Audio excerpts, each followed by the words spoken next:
Chapter 14. The Chase. Lying on the motel bed, Stryker stared with glazed eyes at the TV screen. His brain was oblivious to what he saw. He was somewhere between consciousness and sleep. Finally, he lost the tug-of-war with his heavy eyelids. Shortly after Stryker nodded off to sleep, a certain loud hum began to drift into his subconscious mind. It was coming from the balcony door, open a few inches to let fresh air into the stuffy, smoke-filled room. The human brain is a complex mechanism, retaining memories that can be awakened by the slightest nudge from different sources. A familiar smell can have the magical ability to bring an old memory alive. These smells do not give advance warning of their approach. Instead, they silently sneak up on you and blindside your senses. Once they take hold of you, they begin to manhandle you, forcing you to go where they want to take you.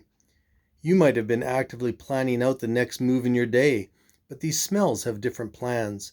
They take your thoughts away from the present or future and instead move you in a direction you had no intention traveling in.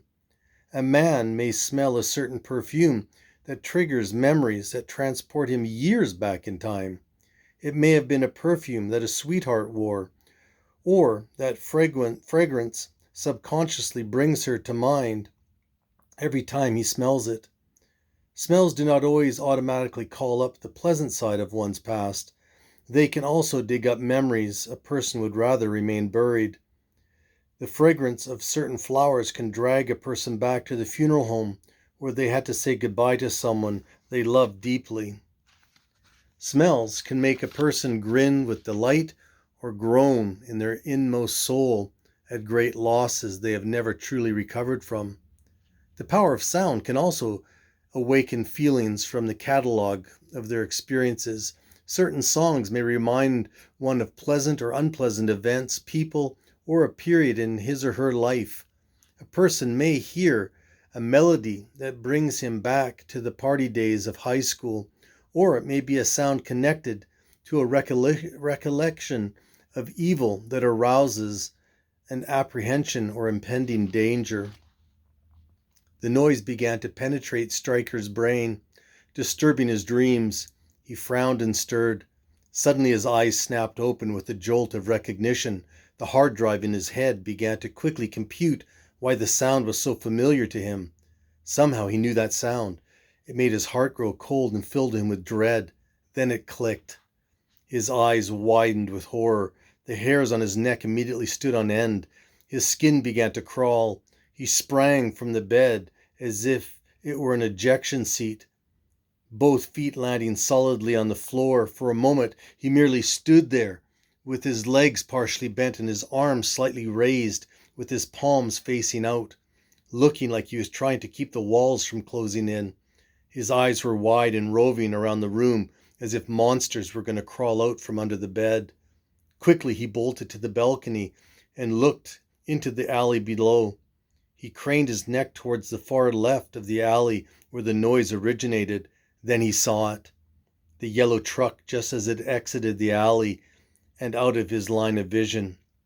He couldn't have been more terrified if he had seen the Grim Reaper fully garbed in hooded black cloak and sickle coming for him.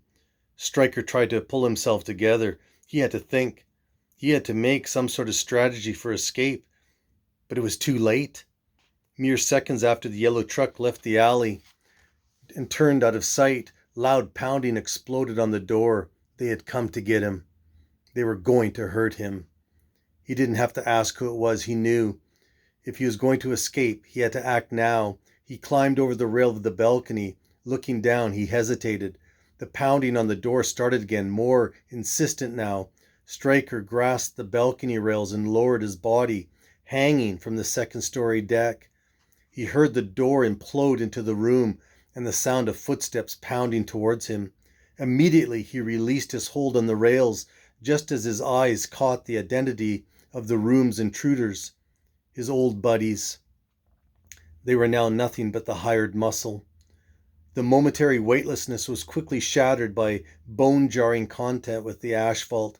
His heels struck the ground first, throwing him backwards onto his back and finally hitting his head hard against the ground. Stryker lay flat on his back, gasping to get air back into his lungs. He moaned involuntarily and shook his head, endeavoring to make his brain function. Pain shot up his legs and into his back. When his eyes focused, he saw his two former friends leaning over the balcony, jeering at him. Then they swung their legs over the balcony and prepared to drop. "Get up, you fool," he told himself, and scrambling to his feet, he began to sprint down the alley.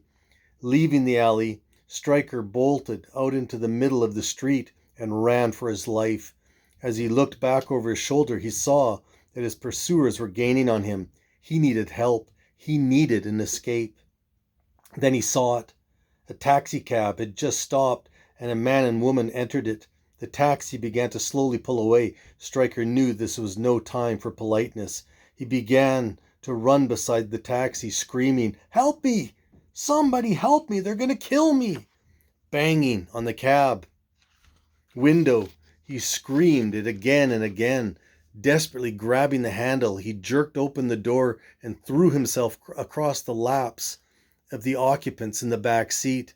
"Drive, drive! They're going to kill me!" he commanded the driver, pointing back toward the two men behind them.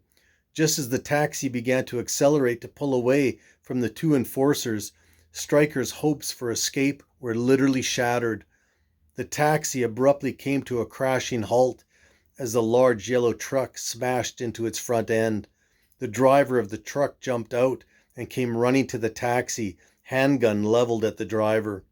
Two enforcers dragged Stryker, kicking and screaming for his life, out of the taxi, while the driver of the large yellow truck handed the driver money, strongly suggesting he mind his own business.